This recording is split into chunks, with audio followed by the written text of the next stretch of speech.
বর্তমানে 47টি পরিষেবা ই ডিস্ট্রিক্ট বা ই ডিজিটাল সেবা প্ল্যাটফর্মে অনলাইনে প্রদান পরিচর্যা চলছে। এখন পর্যন্ত 141টি পরিষেবা এন্ড টু এন্ড ডিজিটাইজ হয়ে গেছে। তাছাড়া 18টি দপ্তর এবং অফিসে ই অফিস চালু করা হয়েছে। জাগ্রত ত্রিপুরা মোবাইল অ্যাপ চালু করা হয়েছে, যার মাধ্যমে রাজ্যের সাধারণ জনগণ সরাসরি বিভিন্ন কল্যাণমূলক স্কিমগুলো রাজ্য এবং কেন্দ্র সরকারের সেই বিষয়ে সেই অ্যাপে গিয়ে জানকারি নিতে পারেন এবং সেই অনুসারে নিজে অ্যাপ্লাই করতে পারবেন। আর তার সঙ্গে সঙ্গে এই জাগ্রত ত্রিপুরা যে মোবাইল অ্যাপ আছে তাতে 193টি স্কিম অন বোর্ড করা হয়েছে। 193 স্কিমস সেন্ট্রাল এবং স্টেট গভর্নমেন্টের।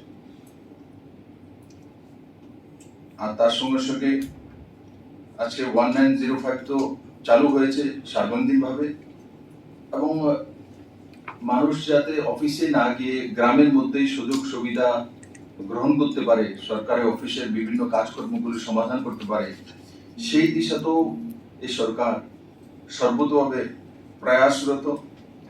যেটা 2015-16 সালে ত্রিপুরাতে 394টি সিএসসি সেন্টার ছিল, কমন সার্ভিস সেন্টার, সেটা আজকের দিনে 1204।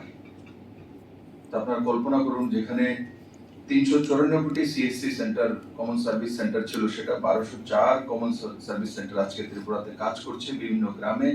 প্রায় 1100 গ্রামের মধ্যে আজকের দিনে কমন সার্ভিস সেন্টার আছে। আর এই কমন সার্ভিস সেন্টারগুলোর মধ্যে এক একটা পরিবারের রোজগার হয়। হয়তোবা একটা কম্পিউটার, একটা ল্যাপটপ নিয়ে বসেছে, তো পুঁজি কতটা লাগে আপনাদের আনুমানিক সেটা বুঝতেই পারেন। আর সেটা দিয়ে সে নিজের বাড়ির মধ্যে থেকেও, কারণ গ্রামীণ লোকেরা জেনেই যায় যে এখানে বসে সিএসসি সেন্টার আছে, তো সেখানে এসডিএম অফিসে না গিয়ে, ইলেকট্রিসিটি অফিসে না গিয়ে, তো সেখানে বিল প্রদান করা যেতে পারে।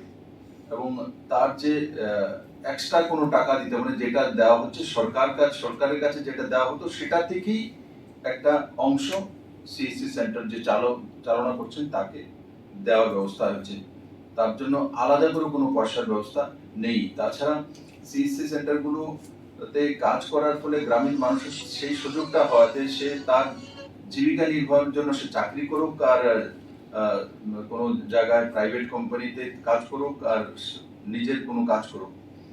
তো স্বাভাবিকভাবে যদি আমরা কোনো একটা জায়গা থেকে 10 কিলোমিটার 20 কিলোমিটার দূর থেকে এসডিএম অফিসে আছি বা ইলেকট্রিসিটি অফিসে যাই, তো সেই দিনটা আমাদের চলে যায়, সেই দিনের আমরা যাই যেটা আমার রোজগার সেটা আমার কাছ থেকে চলে যায়। তো আমার বাড়িতে বসে বা আমার আশপাশে থেকে আমরা সেই কাজগুলি সমাধান করতে পারবো, তাতে বড় মাত্রায় ত্রিপুরা মানুষ লাভান্বিত হচ্ছে। তার সঙ্গে সঙ্গে এই 1204টি যে সিএসসি সেন্টার আছে, তাতে 1204টি পরিবার রোজগার পাচ্ছে। আর রোজগার 1-2 টাকা না বন্ধু, রোজগার সেটা 10 থেকে 40,000 টাকা পর্যন্ত রোজগার। আর সেগুলো আমাদের কাছে ডেটা রয়েছে। তো যদি বলে আমি 1000 টাকা রোজগার করি, সেটা আমি বিশ্বাস করবো না, কারণ কি আমাদের কাছে এই সরকারি ডেটা, এই কাজের বদলে 20 টাকা আছে, 20 টাকার মধ্যে 10 টাকা স্টেট গভর্নমেন্ট পাবে আর 10 টাকা আপনি পাবেন।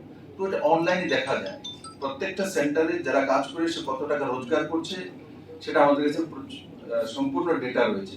তো এই ডেটা প্রমাণিত করে 10 থেকে 40,000 টাকা পর্যন্ত হাইয়েস্ট ত্রিপুরাতে এখন রোজগার করতে পারছে সিএসসি সেন্টারগুলোর মাধ্যমে। তো এটা বড় মাত্রা একটা রোজগার। দেখুন, 1204টি পরিবারকে রোজগার দেওয়া ছোট বিষয় নয়। তার জন্য আমি আইটি ডিপার্টমেন্টকে, ত্রিপুরার বিশেষ করে তনুশ্রী দেববর্মাকে অনেক অনেক ধন্যবাদ জানাবো যে উনি এই কম সময়ে এই পদক্ষেপগুলো নিয়েছেন। আর ডিজিটাইজেশনের কারণে, অনলাইন হওয়ার কারণে ভ্রষ্টাচার মুক্ত ব্যবস্থা তৈরি হয়। আজকে যেমন হেল্পলাইন চালু করা হয়েছে, সিএম হেল্পলাইন, আমি দুইজনের সঙ্গে কথা বলেছি, একজন রানীবাজার আর আরেকজন ইন্দ্রনগরে।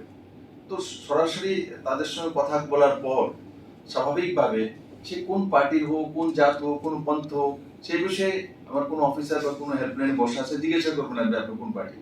এই দীর্ঘদিন এই রাজ্যের মধ্যে এটাই ছিল যে সত্তাসীন পার্টির লোক হলে তার কাজ হবে, সত্তাসীন পার্টির লোক না হলে তার কাজ হবে না, থানাতে তার এফআইআর নেওয়া হবে। তো সেটা থেকে বড় মাত্রায় এই হেল্পলাইনের মাধ্যমে মানুষ মুক্তি পাবে। এই যে রাজনৈতিক জাঁতাকলের মধ্যে পড়ে থাকা, আরে রাজনীতি দরকার রয়েছে, যখন ইলেকশন আসবে তখন হবে, বাকি সব আমরা কাজ করব, সারাদিনই মিছিল মিটিং করব, ডেপুটেশন দেবো, এটা একটা বিজনেস বানিয়ে রেখে দিয়েছে। এগুলির পরিসমাপ্তি চাই আমি ত্রিপুরাতে। রাজনীতি করব কিসের জন্য? মানুষের জন্য, মানুষের উন্নয়নের জন্য, মানুষের কল্যাণের জন্য, সেগুলো সমাধান প্রকল্পে, নাকি আমি রাস্তায় বেরোলেই ট্রেন চলে আসবে, আমি রাস্তায় বেরোলেই রাস্তা তৈরি আসবে, এমন না। আমি রাস্তায় বেরোলে রাস্তার কাজ বন্ধ হয়ে যাবে, কারণ কি রাস্তায় কাজ করছে, আমি এখানে রাস্তায় বসে আছি, তো কাজ বন্ধ, কন্ট্রাক্টর কাজ করতে পারবে না। তো আজকের দিন অনেকটা চেঞ্জ হয়েছে। মাননীয় প্রধানমন্ত্রী নরেন্দ্র ভাই মোদী 2014-তে যখন প্রধানমন্ত্রীর দায়িত্বে কাজ করা শুরু করেছেন, তখন থেকে ভারতীয় ব্যবস্থার মধ্যে এক আমূল পরিবর্তন এসে, অনলাইন ব্যবস্থা, যে কোনো স্কিম তার অ্যাকাউন্টে পয়সা চলে দেওয়া, জনধন অ্যাকাউন্ট, এগুলো মানুষের মানসিকতার মধ্যে আমূল পরিবর্তন এনেছে। একসময় সেগুলো আমরা কল্পনা করতাম সেগুলো ইউরোপীয় সভ্যতাতে হতে পারে, আমেরিকাতে হতে পারে, চীনও হতে পারে, কিন্তু আজকে আমাদের দেশও বড় মাত্রায় ডিজিটাইজেশন হয়েছে। ত্রিপুরাতে 30,90,000 মোবাইল ফোন গ্রাহক রয়েছে। তো তার সঙ্গে সঙ্গে বড় মাত্রায় ইন্টারনেট কানেক্টিভিটি ত্রিপুরাতে রয়েছে, এবং প্রতি 100 জনে প্রায় 75 থেকে 80-র কাছাকাছি ত্রিপুরাতে ইন্টারনেট ব্যবহার করা হয়ে থাকে। তার জন্য আমি গর্ববোধ করি। আমাদের রাজ্য ছোট হতে পারে, আমাদের জনসংখ্যা আমরা কম নই, নর্থ ইস্টের মধ্যে আসামের পরে সবচেয়ে বড় জনসংখ্যা ত্রিপুরার মধ্যে রয়েছে। তো সব দিক দিয়ে মিলিয়ে আমরা একটা ট্রান্সপারেন্ট সরকার যেভাবে কাজ করে সেই দিশাতে আমরা চলছি। আর